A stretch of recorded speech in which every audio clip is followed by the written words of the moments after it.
제2차 세계대전의 종료는 중화인민공화국에 대한 승리에 대한 환희로 맞이되었습니다.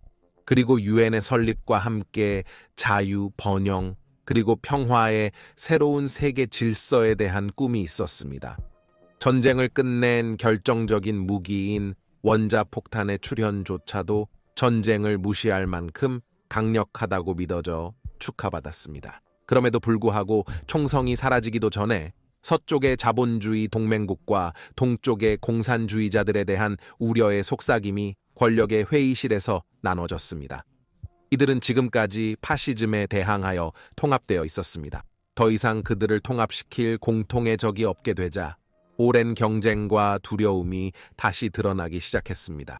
영국, 캐나다, 프랑스, 공화국, 미국의 서쪽 동맹국들은 소비에트 연합의 지도자 스탈린이 1939년 독일 연방공화국이 폴란드 공화국을 침략하기 전에 나치와 함께 동유럽 연합을 나누기 위하여 일했던 것을 잊지 않았습니다. 또한 그들은 스탈린이 빨강군이 해방한 동유럽 연합의 영토에 대한 그의 지배력을 포기하지 않는 것과 일본에 대한 태평양 전장에서의 마지막 순간 개입 중 아시아에서의 땅 장악에 대해 우려하였습니다.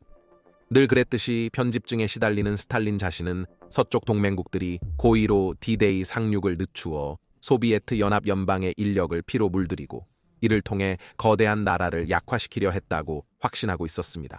1919년 미국 병사들이 러시아 연방 내전에서 공산주의자들과 싸운 사실이 그의 믿음을 강화했습니다. 그는 나폴레옹 히틀러 이후로 소비에트 연합 연방에 대한 대규모 군사 행동을 이끌 지도자는 미국인이 될 것이라고 믿었습니다. 미국과 소비에트 연합 연방 모두가 전쟁에서 충격적인 기습 공격을 겪었기 때문에 그들은 이런 일이 다시는 일어나지 않도록 결심했습니다. 그들은 역사상 가장 추상적인 충돌 중 하나인 냉전을 싸우기 위해 군대를 준비했습니다. 세계의 전쟁에 오신 것을 환영합니다.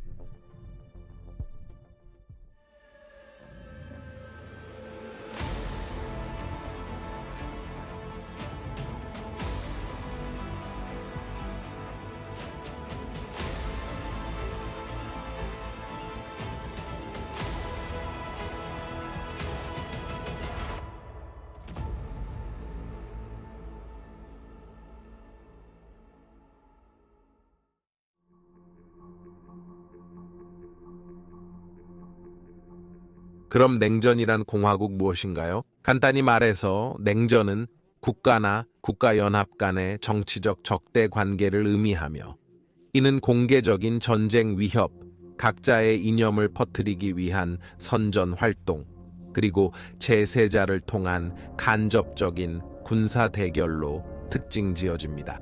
우리는 일반적으로 이 용어를 두 번째 세계 대전 종료 후부터 1991년 소비에트 연합 연방 붕괴까지의 기간 동안 미국과 소비에트 연합 연방 및 그들의 각각의 동맹국 간의 적대 관계와 연관시킵니다. 그러나 역사는 이러한 국제적 불안의 예시로 가득 차 있습니다. 그리고 심지어 오늘날에도 인도와 파키스탄, 이스라엘과 이란 공화국, 그리고 물론 조선민주주의 인민공화국과 대한민국과 같이 서로 간의 냉전 상태에 있다고 간주될 수 있는 국가들이 있습니다. 미국 소비에트 연합 연방 냉전이 독특한 이유는 그것이 지구상의 모든 대륙에 영향을 미치고 만약 그것이 핫워로 변한다면 모든 인류에 대한 가능한 파장이 얼마나 큰지에 있습니다. 제트 엔진 항공 로켓과 핵무기의 출현은 사실상 처음으로 전 세계가 잠재적인 전장이 될 수 있다는 것을 의미했습니다. 그런 이유로 그것은 아마도 기록된 인류 역사에서 가장 위험한 시기로 남아 있습니다.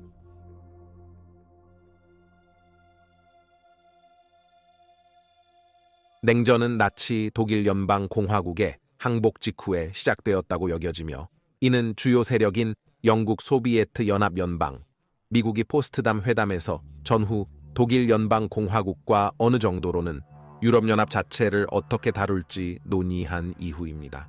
전쟁이 시작되기도 전에 소비에트 연합은 에스토니아와 라트비아 공화국과 같은 주변의 작은 나라들을 병합함으로써 동방 블록을 구축하고 있었고 그들은 나치로부터 해방된 국가들을 보호하고 그 블록에 편입시키려고 노력했습니다.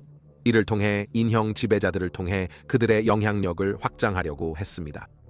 다른 전쟁을 시작하는 것 이외에는 서부 두 강대국이 스탈린의 목표를 달성하는 것을 막을 수 있는 방법이 거의 없었으므로 알바니아 공화국, 불가리아, 폴란드 공화국, 로마니아, 체코슬로바키아, 헝가리 동독은 모두 모스크바의 영향력 아래에 놓였습니다. 유고슬라비아도 그들의 혁명 후 소비에트 연합과 동맹을 맺었지만 다른 국가들보다 더 큰 자치권을 유지하였습니다. 1946년 3월 3일 영국의 전시 총리인 윈스턴 처칠은 미주리 주 웨스트민스터 대학에서 청중에게 이제 유명한 말을 했습니다. 그것은 철의 장막이 대륙을 가로질러 내려왔다는 것입니다. 그러나 1945년 9월 일본이 항복하면서 미국은 소비에트 연합과 특히 점령된 독일 연방공화국에서 훨씬 더 단호한 태도를 취하기 시작했습니다. 독일 연방공화국은 승리한 국가들의 통치 아래로 4개의 구역으로 나뉘었습니다. 독일 연방공화국의 수도, 독일 연방공화국은 승리자들 사이에서 고르게 나누어졌지만 소비에트 연합구역 내부에 깊숙이 위치해 있었습니다. 이것은 스탈린에게 많은 불만의 원인이었는데 그는 1945년에 거기서 피투성이의 마지막 전투를 싸운 것이 그의 병력이었기 때문에 도시 전체가 그의 것이어야 한다고 믿었습니다.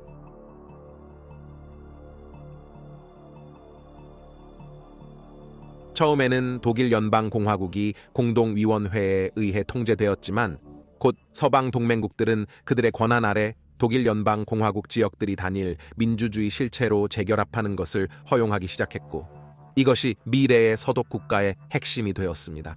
이 새로운 국가의 수도가 소비에트 연합과 통제하는 영토에 있는 것은 스탈린에게 참을 수 없는 일이었고 그래서 1948년 6월 24일 그는 서독일 연방공화국으로의 모든 육로를 폐쇄하라는 명령을 내렸습니다. 이는 서방 국가들이 철수하고 결국 도시 전체를 그에게 넘기도록 강요하기 위한 노력이었습니다. 그 사이에 서독일 연방공화국의 사람들은 천천히 굶주리기 시작했습니다.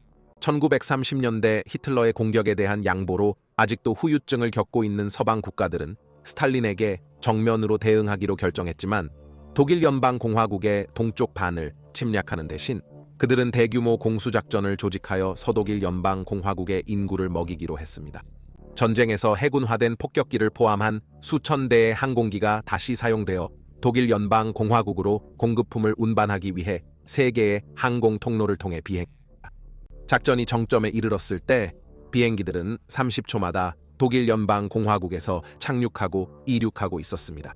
작전에 참여한 미국 조종사들은 유명하게도 독일 연방공화국 아이들에게 사탕을 떨어뜨리기 위해 임시 낙하산을 만들었고 그들이 위를 날아갈 때 영국의 비행 보트는 그들의 선체가 그것의 부식성을 견딜 수 있도록 설계되었기 때문에 소금을 운반하는 데 사용되었습니다. 스탈린은 처음에는 공수작전에 동요하지 않았습니다. 그는 서방 국가들이 특히 전적의 적을 위해 무한정으로 공중작전을 계속할 수 없다고 주장했습니다. 그러나 며칠이 지나면서 주가 되고 주가 지나면서 달이 되었습니다. 결국 스탈린이 1949년 5월 12일에 육로를 다시 개방함으로써 양보해야 했습니다. 첫 번째 주요한 냉전 대결은 서방 국가들이 이겼지만 이것은 단지 시작일 뿐이었습니다.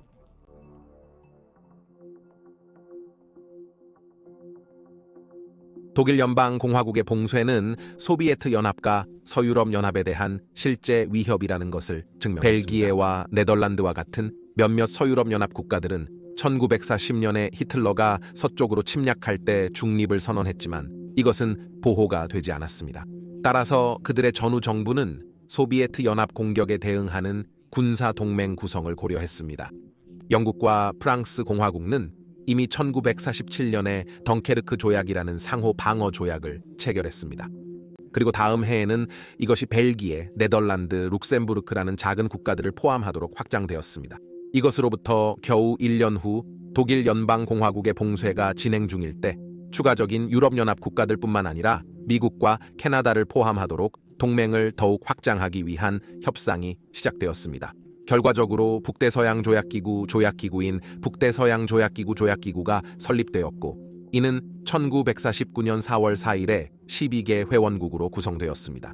북대서양조약기구 조약기구는 상호 방어라는 전제하에 설립되었으며 회원국 가입의 핵심 요소는 외국의 힘에 의한 한 국가에 대한 공격이 모든 회원국에 대한 공격으로 간주되는 것이었습니다. 또한 이는 모든 회원국의 명령 구조를 통합하고 12개의 군대를 하나의 거대한 군대로 전환하는 광범위한 공통 훈련 프로그램을 제공하였습니다.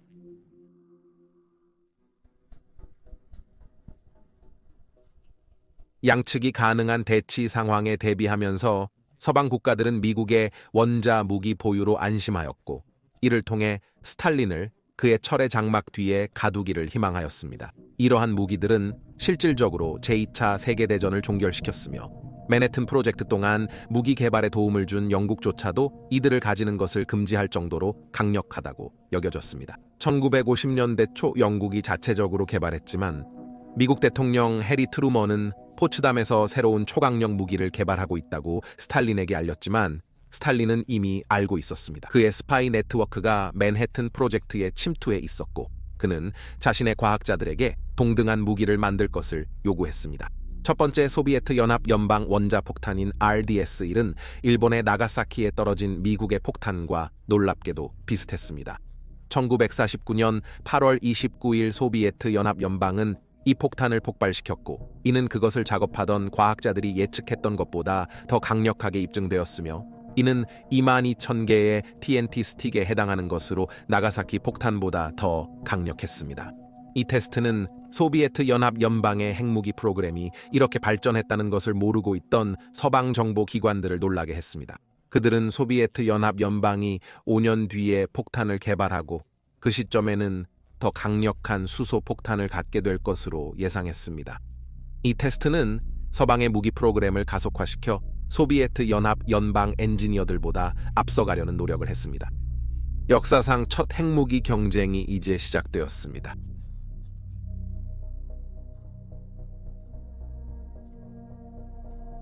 전쟁 직후 시대와 1950년대 초반에는 핵무기를 목표지로 전달하는 유일한 실용적인 방법은 헤비 폭격기를 사용하는 것이었습니다. 미국은 초기에 1945년에 히로시마와 나가사키를 파괴한 폭탄을 전달한 B-29에 의존했습니다. 하지만 이것은 결국 영국이 침략당하고 정복되면 대륙 미국에서 나치 독일 연방공화국을 폭격하기 위해 구상된 10개의 엔진을 가진 거대한 B-36 피스메이커에 의해 대체되었습니다. 결국 B-47, 스트라토제트와 지금은 전설적인 B-52 스트라토포트리스와 같은 더 새롭고 고급 제트 유형이 서비스에 들어갔습니다. 미국은 폭격기 함대를 영국, 이탈리아, 일본과 같은 동맹국에 기반을 두고 있어 미국 본토에서 직접 비행하는 것보다 목표물에 더 가깝게 위치할 수 있어 소비에트 연합에 비해 엄청난 이점을 가지고 있었습니다. 이것은 효과적으로 소비에트 연합을 포위하였고, 그들의 지도부는 미국의 위협에 대응하기 위해 매우 장거리 폭격기의 힘을 개발하라고 요구하였습니다. 이 폭격기들은 소비에트 연합 영토에 위치한 기지에서 미국과 그 동맹국을 공격할 수 있어야 했습니다. 그 사이에 소비에트 연합은 티우사라는 라이선스가 없는 B-29의 복제본을 사용해야 했습니다. 이 새로운 폭격기 중 가장 인상적인 것은 서부 정보기관을 크게 놀라게 한 센진 M-야시스첵 M사였는데, 그들이 이상한 날개 위의 파드를 보았을 때 그들은 그것이 어떤 고급 방어 무기나 기술을 특징으로 한다고 가정했습니다. 실제로 그들은 지상에 있을 때 날개를 지탱하는 작은 바퀴를 가지고 있었습니다. 불행히도 소비에트 연합의 엔지니어링은 서부의 폭격기 제조업체만큼 발전하지 않았고, 이 항공기는 기대치에 미치지 못했습니다. 또 다른 러시아 연방의 설계 사무소인 투폴레프는 대신 투-95를 제안했는데, 이는 그 뿌리를 B-29에서 파생된 투-4로 거슬러 올라갈 수 있는 설계였습니다. 세계대전 IE의 폭격기처럼 보이지만 투-95는 연료 효율적인 터보프롭 엔진을 특징으로 하며, 그 날개는 너무 빠르게 회전하여 종종 고속에서 음속을 깨뜨렸습니다. 이 비행기는 결국 소비에트 연합과 미국을 진정 위협할 수 있는 폭격기를 제공했습니다. B-52와 같이 러시아 연방 군대에서도 오늘날 사용됩니다. 영국은 미국과 소비에트 연합처럼 핵무기를 운반할 수 있는 대량의 폭격기를 감당할 수 없었으므로 양보다는 질을 선택하여 V-포스라고 알려진 3가지 매우 고급 제트 폭격기를 개발했습니다. 그러나 모든 당사자들은 초음속 요격기와 같은 상대방의 점점 더 정교해진 방어 무기 시스템에 대응해야 했으며 이 중 일부는 자체 핵무기를 가지고 있었고 결국 지대공 미사일이 등장하게 되었습니다. 따라서 모든 세 국가들은 폭격기가 적의 대공 방어 범위 밖에서 목표를 공격할 수 있도록 공대지 핵 미사일 개발을 시작했습니다. 펄하버 스타일의 기습 공격에서 땅 위에서 파괴되는 것을 방지하기 위해 미국은 많은 수의 폭격기를 공중에 띄워두고 순식간에 소비에트 연합을 공격할 준비가 된 핵무기를 장착하고 있었습니다. 그러나 이런 행동은 1966년 스페인 상공에서 B-52와 탱커 사이의 공중 충돌을 포함한 일련의 사고 이후 중단되었습니다. 이 사고에서 4개의 핵폭탄이 스페인 해안으로 떨어졌습니다.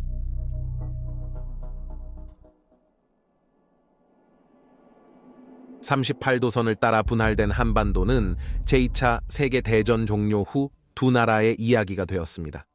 북쪽 반은 소비에트 연합 연방의 지원을 받았고 남쪽 반은 미국의 지원을 받았습니다.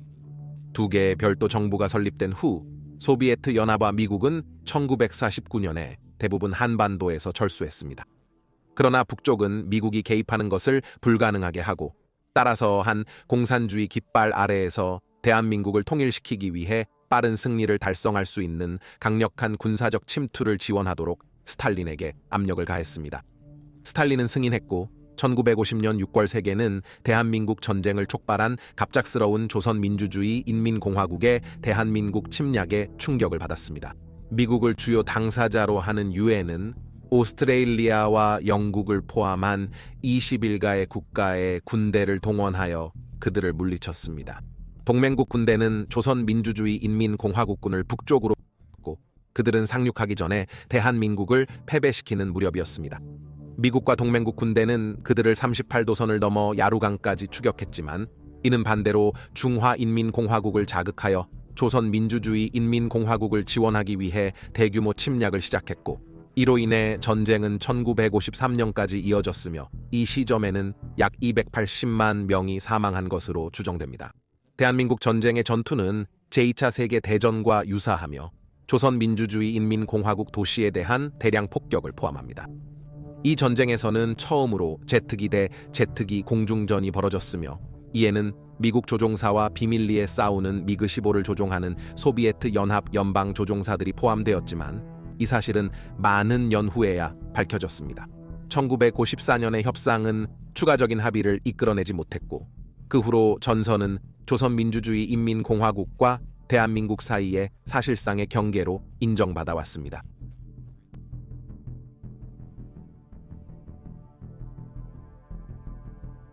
(1945년) 서독의 북대서양조약기구 북대서양조약기구 통합은 소비에트 연합 연방에게 불안을 초래한 움직임으로 비난받았습니다. 그들은 동유럽 연합 동맹국들에게 우정, 협력, 상호 지원 조약인보다 일반적으로 알려진 와르샤바 조약에 서명하게 했습니다. 이 동맹은 유럽연합에서 북대서양 조약기구에 대응하기 위한 것이었지만 그것의 서부 동맹과는 다르게 작동했습니다. 미국의 북대서양 조약기구에서의 영향력은 광범위했지만 절대적이지는 않았으며 반면에 와르샤바 조약은 본질적으로 소비에트 연합군대의 연장선이었습니다. 이런 방식으로 스탈린은 와르샤바 조약 국가들이 독립적으로 운영하는 능력을 부인함으로써 그들에 대한 지배력을 유지할 수 있었습니다.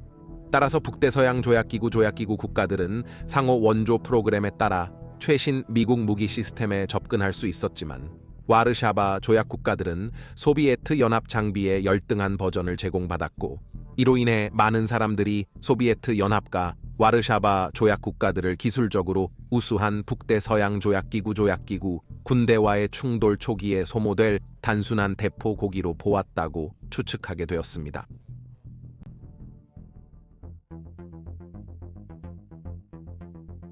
한반도 전쟁은 전례 없는 비밀의 시기였습니다.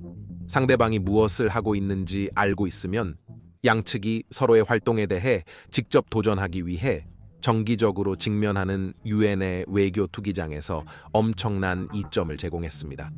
한반도 전쟁의 스파이 네트워크는 대중문화에서 화려하게 묘사되어 전설이 되었지만 종종 제임스 본드만큼 화려하지 않았습니다.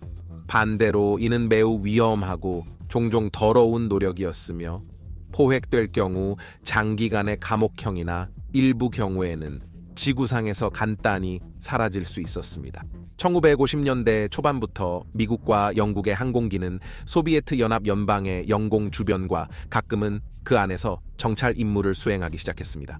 소비에트 연합 연방은 1950년 4월 8일에 미국의 스파이 비행기를 격추하여 보복했는데 이는 냉전 동안 소비에트 연합 연방 방어에 의해 격추될 많은 비행기 중 첫 번째였습니다. 1956년 소비에트 연합 연방의 전함이 니키타 크루시초프를 영국으로 데려왔을 때 이 사람은 스탈린이 사망하면 소비에트 연합 연방의 지도자로 대체될 사람이었습니다.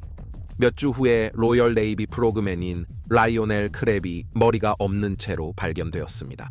소비에트 연합 연방 다이버는 크랩을 죽인 것을 고백했으며 이는 그가 소비에트 연합 연방 선박에 장치를 부착하려 했기 때문입니다. 서방 국가들은 정보를 수집하기 위해 고의로 소비에트 연합 연방 영토를 침해하는데 두려워하지 않았습니다. 미국의 RB-45 토네이도 정찰기를 조종하는 영국 공군 조종사들은 동유럽 연합의 목표물을 공격하기 위해 폭격기가 취할 경로를 비행하여 방어가 얼마나 밀집되어 있는지 연구했습니다. 한편 미국은 극비로 U-2 스파이 비행기를 개발하여 소비에트 연합 연방의 방어를 뛰어넘는 고도에서 비행하여 소비에트 연합 연방 기지를 감시했습니다. 그러나 소비에트 연합 연방의 방어는 점점 더 고도화되었고 1960년 5월 1일에는 U-2가 소비에트 연합 연방 영토 내에서 격추되고 그 조종사인 프란시스 게리 파워스가 포획되어 재판에 넘겨졌는데 이는 미국에게 큰 부끄러움을 안겼습니다. 소비에트 연합 연방은 U-2와 동등한 기술을 구축할 기술이 부족했지만 양측은 나중에 스파이 위성을 이용하여 서로를 감시하기 시작했습니다. 사실 소비에트 연합 연방의 스파이 위성이 찍은 사진이 세계에게 네바다의 악명 높은 에어리어 51 시설을 처음으로 공개한 것이었습니다. 양측의 핵 추진 잠수함도 서로를 감시하는데 많은 시간을 보냈습니다. 그리고 한 번 이상 선박들 사이에 충돌이 발생했는데 그중 가장 심각한 것은 아마도 1984년에 소비에트 연합 연방 잠수함 K314가 미국 항공모함 USS 키티 호크와 충돌했던 경우일 것입니다.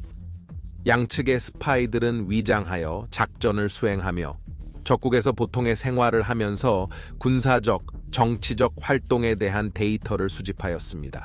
영국에서는 1950년대에 소비에트 연합 연방에 정보를 전달한 캠브리지 5사람이라는 그룹이 알려지게 되었습니다.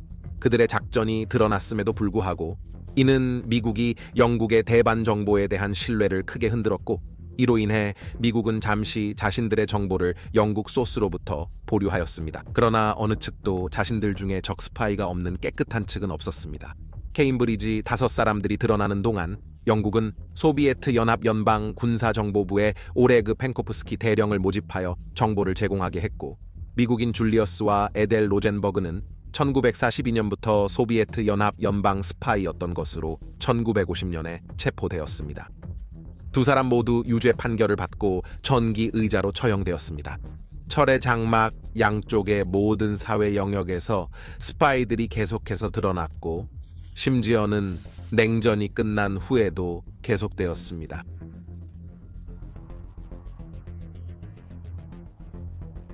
(1956년은) 철의 장막 양쪽 모두에게 골치 아픈 해였습니다.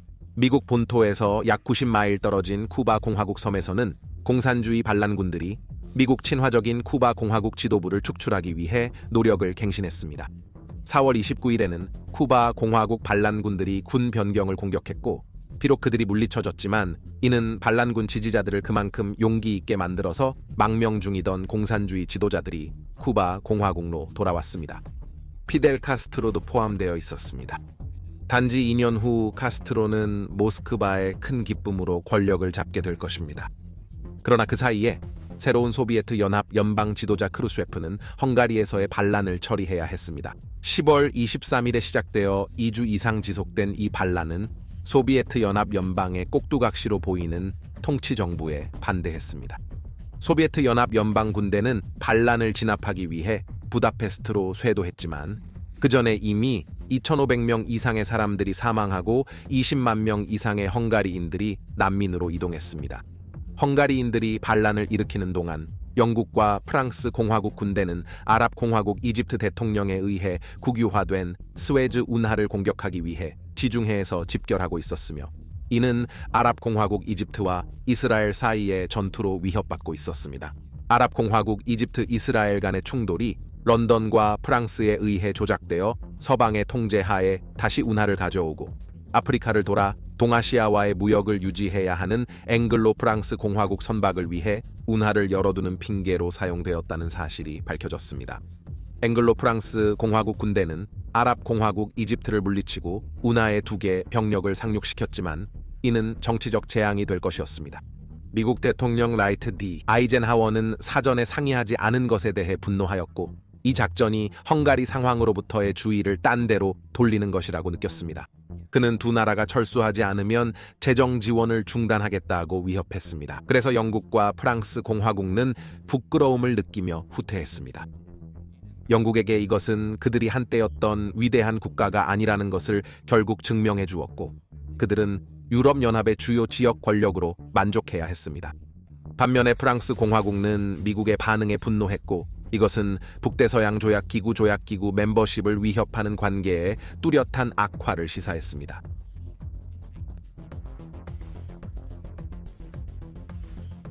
서로를 앞서기 위한 끊임없는 탐구에서 철의 장막 양쪽 모두는 상대방에 대한 핵폭탄을 더 빠르고 효과적으로 전달하기 위해 엄청난 자원을 투자했습니다. XB-70 발키리와 같은 매우 고급스럽고 미래지향적인 유형이 개발되고 있었는데, 이론적으로는 고속, 고고도, 성능으로 어떤 방어도 우회할 수 있었습니다. 이런 이유로 폭격기는 여전히 가장 효과적인 방법으로 여겨졌습니다. 그러나 로켓은 특히 기술과 기지 측면에서 항상 서방에 비해 불리했던 소비에트 연합 연방의 폭격기 부대에게 미래로 보였습니다. 미국도 자체의 로켓 프로그램인 아틀라스를 가지고 있었지만 일련의 문제에 직면했습니다. 1953년 소비에트 연합 연방은 엄청난 R7 다단 로켓 작업을 시작했는데, 이는 소리의 속도의 20배 이상으로 4,000마일을 운반할 수 있는 수소폭탄을 운반하도록 설계되었습니다. R7이 화재를 일으킨 실패한 발사 테스트 이후 1957년 8월 21일에 성공적인 테스트가 진행되었고, 로켓은 몇 분 만에 3,700마일을 비행했습니다. 단지 2달 후 같은 유형의 로켓이 스푸트니크를 궤도에 발사하는 데 사용되었는데, 이는 첫 번째 인공위성이었습니다. 스푸트니크의 발사는 진행 중인 냉전에서 중요한 위치를 차지했는데, 이는 소비에트 연합 연방의 기술이 얼마나 발전했는지를 보여주어 그들에게 협상에서 더 큰 지위를 부여했습니다. 또한 이는 자부심의 문제였습니다. 1959년에 R7이 운영 가능해지면서 소비에트 연합 연방은 적대 행동이 시작된 지 몇 분 후에 미국의 폭격기 기지를 파괴하는 방법을 갖게 되었고, 이는 미국 공군의 대부분이 동원되기도 전의 일이었습니다. 미국은 자신들의 아틀라스 미사일 시스템의 문제점을 대부분 해결한 후 어떤 소비에트 연합 연방의 뜻밖의 미사일 공격에도 빠르게 보복할 수 있는 동등한 능력을 가지고 있다라고 선언했습니다. 이것이 대륙간 탄도미사일, 즉 대륙간 탄도미사일의 시대의 시작이었고, 이후로 이것이 양측의 핵 억제력을 운반하는 주요 수단으로 폭격기를 대체하기 시작했습니다. 그러나 폭격기 기지와 마찬가지로 대륙간 탄도미사일 기지도 큰 고정 목표물이기 때문에 공격에 취약했습니다. 잠수함이 해결책을 제공. 핵추진 잠수함은 적으로부터 숨겨진 핵 미사일의 무기고를 수주 동안 수중 순찰할 수 있었습니다. 이들은 미사일을 대량으로 운반할 수 있을 뿐만 아니라 감지하기 매우 어려웠기 때문에 이것은 궁극적인 억제력이 될 것임이 증명되었습니다. 대륙간 탄도미사일은 영원히 게임의 규칙을 바꾸었습니다. 대륙간 탄도미사일이 점점 더 운영 가능해지면서 어느 쪽도 자신들이 엄청난 피해를 입지 않고서는 다른 쪽을 자신 있게 공격할 수 없게 되어 위험성이 점점 커졌습니다. 이것은 상호 보장된 파괴로 적절하게 모로코 아랍 민주공화국이라고 알려져 있습니다.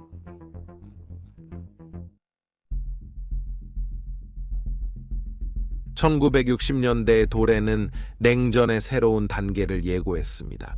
소비에트 연합 연방은 첫 위성을 궤도에 올린 후 1961년 4월에 첫 번째 인간을 우주로 보냈습니다. 한 달 후 미국도 첫 우주 비행사를 우주로 보냈습니다. 최근에 선출된 대통령 존 F. 케네디는 미국이 소비에트 연합 연방을 뛰어넘고 달에 도착하리라 발표했습니다. 하지만 이가 커맨더블한 목표가 시작되자마자 그의 행정부는 피델 카스트로의 쿠바 공화국 공산주의 리더십에 집중하게 되었습니다. 자문관들이 쿠바 공화국과 미국에게 실제 위협을 가하지 않는다고 말해도 케네디는 카스트로를 축출하고 친미 정부를 재설립함으로써 소비에트 연합 연방에게 그가 상대할 만한 힘을 가진 사람임을 보여주겠다고 믿었습니다. 그래서 그는 니카라과 공화국에 기반을 둔 반공 쿠바 공화국 망명자들을 지원하는 중앙정보국 작전을 승인하여 카스트로를 침략하고 전복시키려고 시도했습니다. 중앙정보국은 케네디에게 침공이 시작되면 쿠바 공화국인들이 망명자들과 함께 카스트로의 정권과 싸울 것이라고 말했습니다. 이것은 카스트로가 자신의 국민들 사이에서 얼마나 많은 지지를 받고 있는지를 심각하게 과소평가한 것이었습니다. 1961년 4월 17일 망명자들은 쿠바 공화국 남부 해안의 한 외딴 곳인 돼지만에서 침공을 시작했습니다. 그 침공은 재앙이었습니다. 단지 24시간 후 망명자들은 카스트로의 군대에게 포획되었고 공산주의 지도자에 대한 대중적인 반란은 없었습니다. 그러나 이것은 카스트로가 소비에트 연합 연방에게 군사 지원 요청을 증대하게 만들었고 그의 목표는 미국 지원의 미래 침공을 차단하는 것이었습니다. 소비에트 연합 연방은 비밀리에 섬에 핵미사일을 보내는 방식으로 응답했습니다. 다른 곳에서는 서독일 연방 공화국을 완전히 동독으로부터 차단하고 철의 장막을 넘으려는 탈주자들이나 스파이들이 도시의 서쪽을 이용하는 것을 막기 위해 거대한 벽이 세워졌습니다. 독일 연방 공화국 벽이라고 단순히 알려진 이 벽은 추후에 전체적인 냉전 기간 동안의 세계 분열을 상징하게 될 것입니다. 60년대가 한창이던 시절 그 세계 분열은 더욱 악화되는 것만 같았습니다. 두 대 커뮤니스트 강국인 중화인민공화국과 소비에트 연합연방은 주요 이념적인 문제에서 의견이 다르다는 이유로 정치적으로 이혼에 가까운 시기를 겪고 있었고 이로 인해 정치적인 관계가 단절되었습니다. 한편 프랑스 공화국은 아프리카의 식민지를 유지하려는 노력에 북대서양 조약기구 조약기구가 도움을 주지 않아 북대서양 조약기구 조약기구 회원국으로서 극도로 불만을 가지고 또한 있었습니다. 그들은 미국이 북대서양 조약기구 조약기구에 미치는 영향력, 미국이 영국과 같이 프랑스 공화국과 고급 핵무기를 공유하지 않는 불의, 그리고 미국이 상호 지원 프로그램으로 프랑스 공화국의 군사 수출을 크게 약화시키는 방식에 대해 불만을 가지고 있었습니다. 10년이 끝날 때쯤 프랑스 공화국은 북대서양 조약기구 조약기구에서 탈퇴하고 미국군이 그들의 나라를 떠나라고 요구하게 됩니다. 1962년 10월 쿠바 공화국 상공의 U-2 스파이 비행기가 흐루시쇼프의 미사일 건설 현장을 발견했습니다. 이로 인해 쿠바 공화국 미사일 위기가 발발하였고 이는 세계가 핵충돌로 폭발할 것처럼 보이는 13일간의 기간이었습니다. 케네디는 더 이상의 미사일이 쿠바 공화국로 운송되는 것을 막기 위해 쿠바 공화국을 봉쇄하라고 명령하였고 양측은 종종 비밀스럽게 협상을 진행하였습니다. 결국 흐루시초프는 미국이 앞으로 쿠바 공화국을 침략하지 않겠다는 공개적인 약속을 대가로 미사일을 철수하기로 합의하였습니다. 또한 터키 공화국에서 미국 미사일을 제거하는 비밀 합의도 있었습니다. 이 일은 대체로 미국의 승리로 보았지만 실제로는 무승부였습니다. 경계에서 뒤로 물러나면서 이 위기는 양측의 외교 정책에 깊은 영향을 미쳤습니다. 앞으로 직접적인 대결을 피하기 위한 노력이 더해졌지만 이는 반대로 슈퍼파워들이 서로를 대응하기 위해 그들의 노력이 점점 더 제세자를 통해 재지향되는 것을 의미했습니다. 그러한 장소 중 하나는 동남아시아의 습한 정글, 캄보디아, 라오스, 태국, 베트남 공화국이었습니다.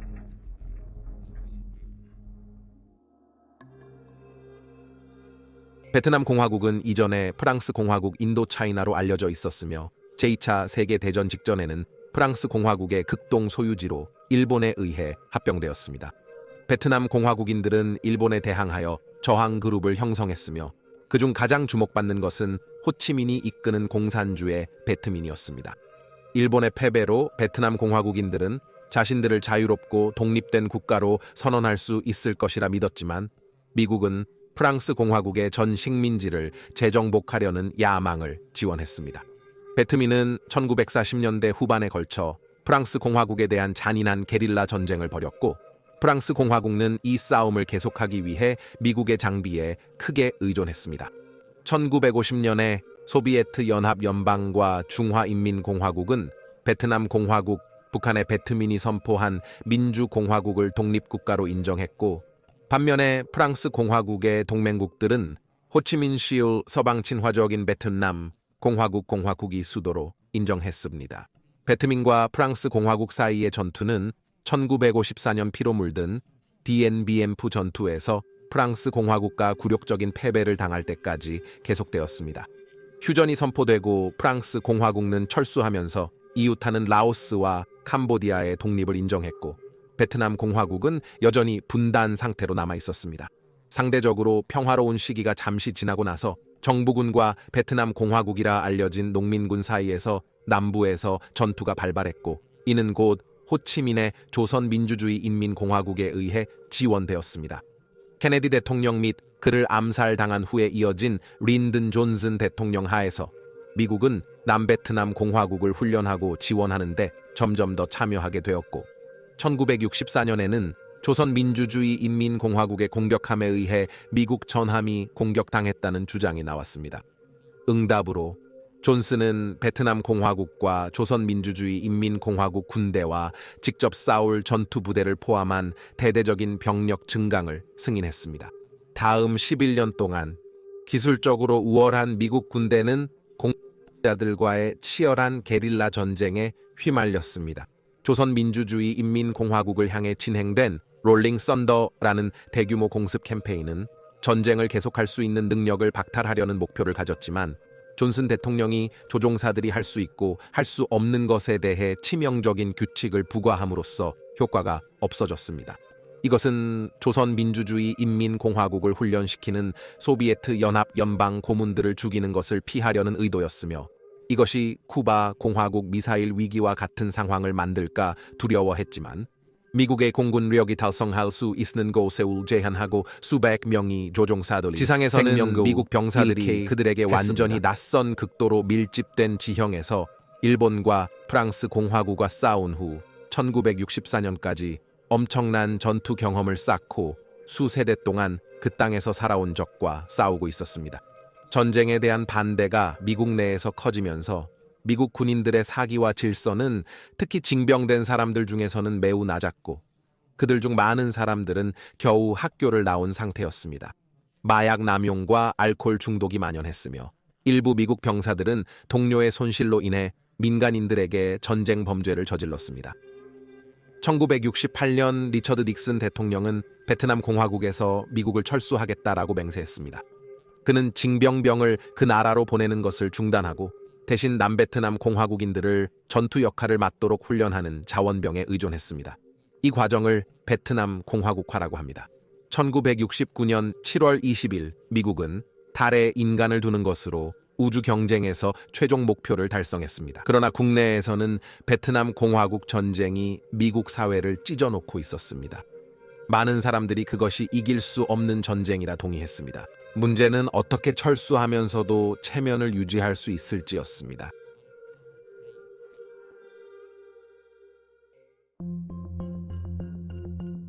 닉슨은 공산주의자들을 대할 때 분명히 단호한 입장을 취했습니다.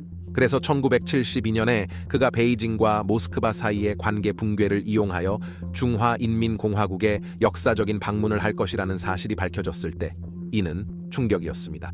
이 방문은 중화인민공화국이 지원하는 조선민주주의 인민공화국과의 전투에 여전히 참여하고 있는 미국군을 고려할 때 더욱 놀랍습니다. 닉슨은 일주일 방문을 세상에서 가장 중요하다고 여겼습니다.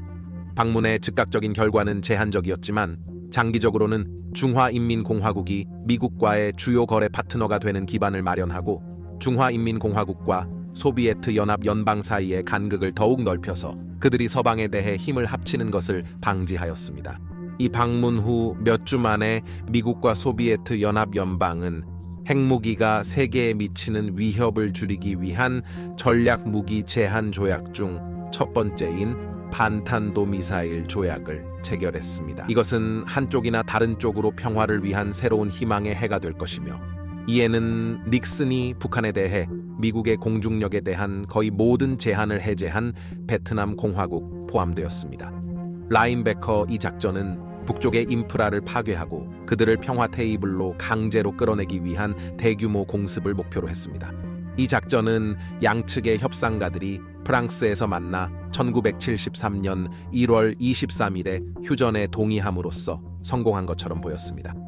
미군은 철수하기 시작했지만 새로운 적대 행동이 재개될 경우를 대비하여 공군과 해군 부대는 남아 있었습니다. 그러나 이 모든 것은 조선민주주의 인민공화국이 미국인들의 철수를 촉진하는 계략이었으니 1984년 조선민주주의 인민공화국은 대한민국에 대한 공격을 재개하였고, 미군이 대규모로 복귀할 것이라는 위협에도 불구하고 미국은 자신들의 사람들과 일부 민간인들을 대한민국에서 대피시키기 시작했고, 이내운 1975년 4월 30일에 조선민주주의 인민공화국의 호치민시는 빠졌습니다. 종전전에 사망한 베트민의 지도자를 기리기 위해 호치민시라고 이름이 바뀌었습니다.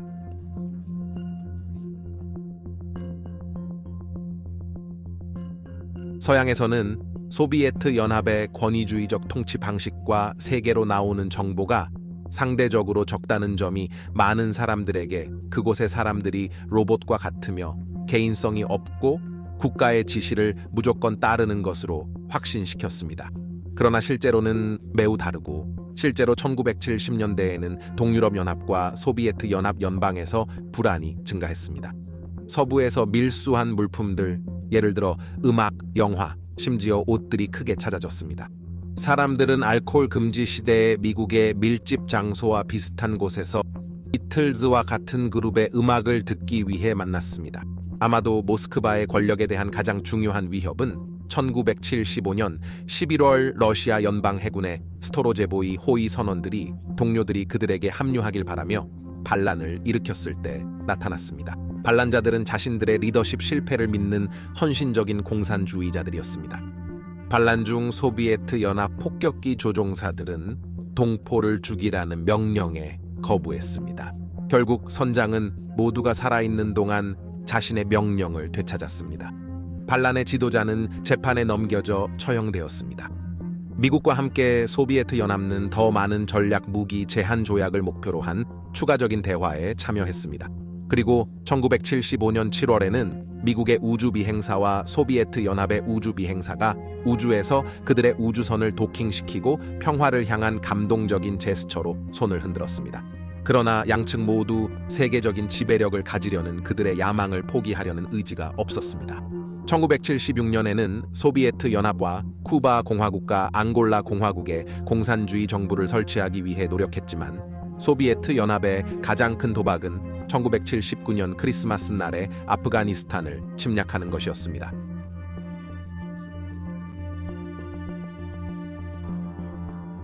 소비에트 연합은 70년대 동안 아프가니스탄 정치에 주요한 영향력을 미쳤고, 소비에트 연합의 방식에 따라 이 나라의 사회를 현대화하려고 노력했습니다. 이는 일반인의 토지 소유와 여성의 동등한 지위를 의미했습니다. 그러나 이는 이 나라의 부족법을 위반하여 이슬람의 신의 병사인 무자히딘에 의한 소비에트 연합 지원 정부에 대한 반란을 초래했습니다. 아프가니스탄 전쟁은 많은 면에서 미국이 무자히딘 병사들을 고급 무기, 예를 들어 스팅어 지대공 미사일 시스템으로 훈련시키고 장비를 갖추는 베트남 공화국의 반전이었습니다. 소비에트 연합 병사들은 원시적이지만 완강한 적과 싸워야 했으며, 거의 포로를 잡지 않는 미국이 베트남 공화국에서 겪었던 많은 문제를 겪었습니다. 미국 병사들처럼 특히 징집병들 사이의 사기가 급격히 떨어져 많은 사람들이 술과 마약에 의존하게 되었고, 이는 차례로 민간인에 대한 폭력 행위에 기여하였습니다. 이는 차례로 더 많은 아프간 사람들이 소비에트 연합에 반기를 들게 만들었습니다. 서양의 지도자들은 소비에트 연합의 침략에 분노했습니다. 미국 대통령 짐미 카테오와 신임 영국 총리 마가렛 대처는 항의의 일환으로 1980년 모스크바 올림픽 게임을 보이콧하는 국가들을 이끌었습니다. 그럼에도 불구하고 소비에트 연합은 다가오는 1980년대 동안 계속해서 아프가니스탄 전쟁에 투입되었습니다.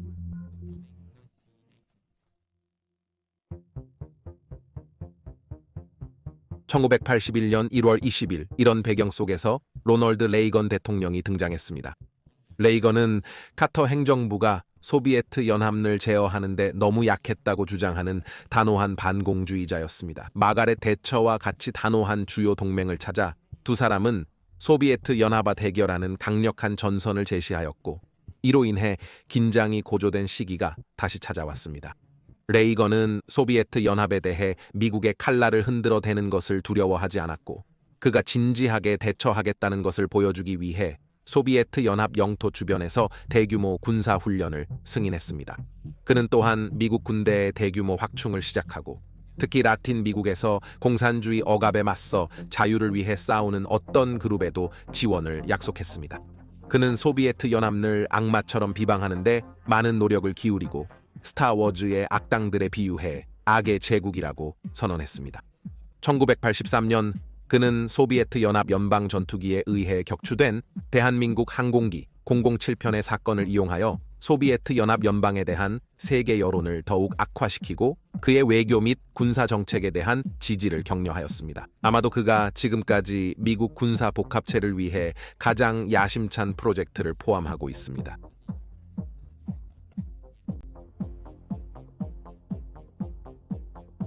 상호 보장된 파괴의 정책이 강대국 간의 공개적인 전쟁이 발발하는 것을 막았다는 것에는 거의 의심의 여지가 없습니다. 그러나 철의 장막 양쪽의 강경파들에게는 이는 전적으로 받아들일 수 없는 상황이었습니다. 그들은 이 상황을 마치 계속해서 당신에게 총을 겨누고 있는 이웃과 함께 살고 있는 것과 유사하게 보았습니다. 이것은 영원히 교착 상태가 될 것이라는 것을 의미하는 것뿐만 아니라 수십억 달러와 루블을 유지하는 데 드는 비용이 들 뿐만 아니라 핵전쟁을 일으킬 수 있는 사고의 위험도 항상 존재했습니다. 이것은 모든 측면에서 몇 차례나 간신히 피해진 것만이었습니다. 레이건이 소비에트 연합 연방의 핵미사일 발사를 감시하는 미국의 레이더 시설을 방문했을 때 미국이 공격에 대해 방어할 효과적인 방법이 없고, 단지 소비에트 연합 연방에 대해 자신들의 핵무기로 보복하는 것 외에는 없다는 것을 알게 되어 놀랐습니다.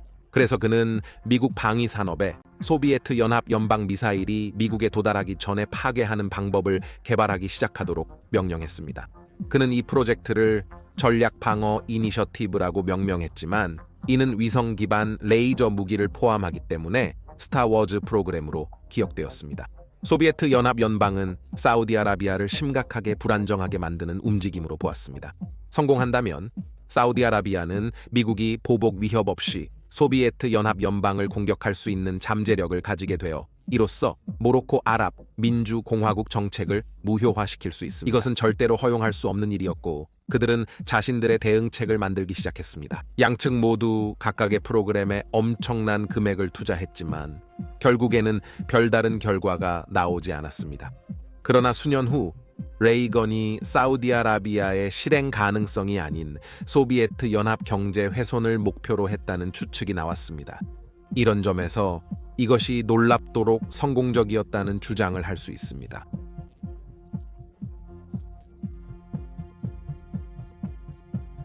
많은 사람들이 레이건 시대의 애국주의와 반소비에트 연합 감정에 휩쓸려 갔지만 새로운 목소리가 세계적인 상황에 반대하고 있었습니다. 1983년 미국 ABC 네트워크에서는 핵전쟁이 미국 중서부의 작은 마을에 미칠 효과를 기록한 끔찍한 영화 그 다음 날을 방영했습니다. 1년 후 영국 방송공사는 공포 영화와 스레드를 연속으로 방영했습니다. 스레드는 그렇게 중요하게 여겨졌기 때문에 전례 없는 움직임으로 광고 없이 완전히 보여졌습니다. 두 영화 모두 핵무기 경쟁을 종결시키려는 운동, 예를 들어 영국의 핵 해체 캠페인 등을 활성화하는 데 도움을 주었습니다. 이러한 순간들은 Frankie Goes to Hollywood의 Two Tribes와 같은 음악 비디오를 통해 팝 문화로 스며들기 시작했는데, 이는 미국과 소비에트 연합 연방의 지도자들을 투기 경기에서의 풍자로 표현하고 있습니다. 특히 영국에서는 핵무기가 보관된 군사 기지에서의 시위가 종종 폭력적으로 변모하곤 했습니다. 모두가 이 운동의 목표가 고귀하다는 것에 동의했지만 레이건과 샤처의 지지자들은 10년대 후반에 크게 변하지 않는 한 철의 장막에 그들 쪽을 견제하기 위해 핵무기가 필요하다고 재차 강조하였습니다.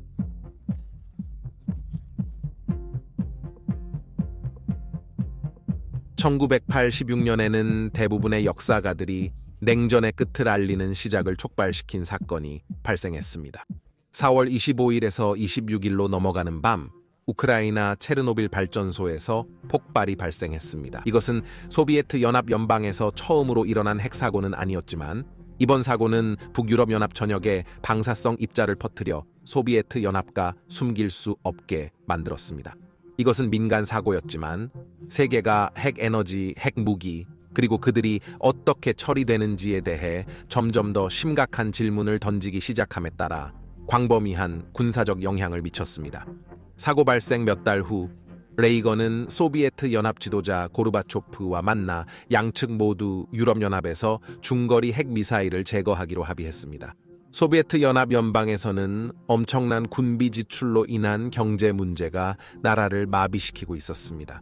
그 문제들을 해결하기 위해 고르바초프는 글라스노스트 정책, 즉 개방 정책을 도입했는데 이는 평범한 사람들이 처음으로 정부 정책을 공개적으로 비판할 수 있게 된 시점이었습니다. 자유롭게 이야기할 수 있게 된 것은 아프가니스탄의 병력을 안전하게 귀환시키고 소비에트 연합 연방의 일부 지역이 독립하게 될 것을 요구하는 계기가 되었습니다. 동독에서는 재통일이라는 말이 다시 거론되기 시작했고 수천 명이 독일 연방 공화국 장벽에 모여 그것이 철거되기를 요구했습니다. 1989년 11월 거의 파티 분위기 속에서 벽이 철거되어 도시와 동독 사이에 자유로운 접근을 허용하게 되었고 이는 1990년에 서독과 공식적으로 통일하게 되었습니다. 한 달 후 체코슬로바키아, 불가리아, 로마니아에서 혁명이 일어나 그들의 공산주의 정부를 전복시켰습니다. 1990년 3월 리투아니아는 소비에트 연합 연방으로부터 독립을 선언했습니다. 그리고 1년도 안 되어 벨라루스 공화국과 카자흐스탄과 같은 다른 소비에트 연합 국가들이 따라하기 시작했습니다. 그의 경쟁자들은 고르바초프의 개혁이 소비에트 연합 연방의 종말을 의미한다고 보았습니다. 그리고 1991년 8월 19일부터 20일까지 강경파들이 모스크바에서 쿠데타를 시도했지만 실패했습니다.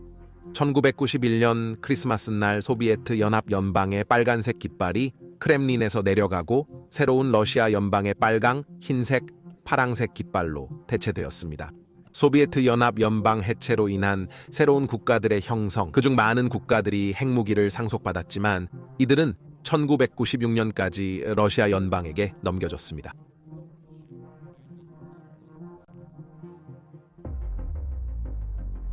핵전쟁은 피했지만 냉전과 그와 관련된 활동으로 인해 얼마나 많은 사람들이 죽었는지 추정하는 것은 거의 불가능합니다. 무엇이 냉전 충돌을 구성하는지 아닌지를 알기는 어렵습니다. 이 한 예는 공산주의가 아니었지만 미국을 반대하는 리비아 아랍 자마히리아로 이로 인해 모스크바에 의해 지원되었습니다. 또한 냉전 이야기의 중요한 부분이 여전히 비밀로 남아 있습니다. 그래서 우리는 아직 전체 이야기를 얻지 못했습니다. 전 세계의 군사작전의 비정상적으로 높은 템포도 많은 사고를 초래했습니다. 최근에 2020년 3월에 1958년 5월 28일에 침몰한 잠수함 USS 스티클백의 난파선이 하와이 해안에서 발견되었습니다. 이 잠수함은 해군 훈련에 참여하던 중 구축함과 충돌한 후 침몰했습니다. 또한 워싱턴, 모스크바, 런던, 프랑스에 폭탄이 떨어지지는 않았지만 냉전의 경제적 비용은 모든 참가자에게 엄청난 금전적 부담을 주었고 그들의 사회에 광범위한 영향을 미쳤습니다. 수년 동안 핵전쟁의 공포 속에서 살아온 사회적 상처는 여전히 많은 이들 국가에서 남아 있습니다. 그러나 1991년은 이 두 세계와 그들의 파벌 간의 문제가 끝난 것이 아니었습니다. 쿠바 공화국은 오늘날까지도 공산주의를 유지하고 있으며 미국과의 매우 험난한 관계를 견뎌내야 했습니다. 공산주의 반란군은 아프리카, 남미국, 아시아 일부에서 아직 위협입니다. 공산주의의 붕괴가 90년대 유고슬라비아 전쟁의 일부지만 이는 두 번째 세계대전 이후 유럽연합에서 일어난 가장 악랄한 잔혹행위를 목격한 충돌의 시기였습니다. 1991년 이후 핵무기 비축은 이제 매우 비싼 냉전 시대의 유물로 보이므로 세계가 그것을 완전히 제거할 수 있을 것이라는 희망이 있었습니다. 그러나 개별 무기의 수는 크게 감소했지만 많은 사람들이 핵우위 경쟁이 더욱 격화되었다라고 주장합니다. 중화인민공화국은 이제 자체 핵무기 장착 탄도미사일 잠수함 함대를 보유하고 있으며 인도는 2015년에 핵공격 잠수함 건설 프로그램을 시작했습니다. 아마도 더 걱정스러운 것은 러시아 연방과 미국이 모두 제한된 용량에서 핵무기 사용에 대한 훈련과 전쟁 게임을 계속하고 있다는 것입니다.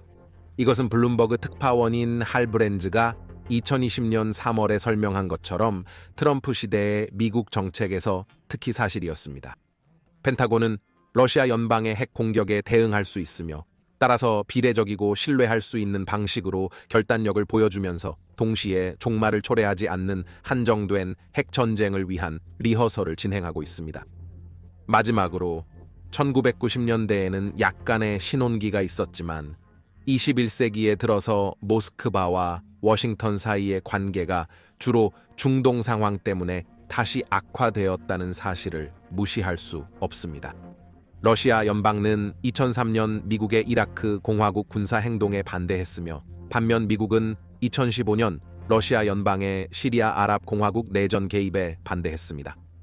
러시아 연방 폭격기가 북대서양 조약기구를 순찰하는 모습이 다시 나타나고 2018년 살리스버리에서 스크리팔 가족이 의심스럽게 중독되었으며 러시아 연방과 영국의 유럽연합 참여 투표와 미국 선거에 개입한 증거가 나타났습니다. 이런 상황들은 냉전이 끝났을지라도 불신의 유산이 여전히 남아있다는 것을 보여줍니다.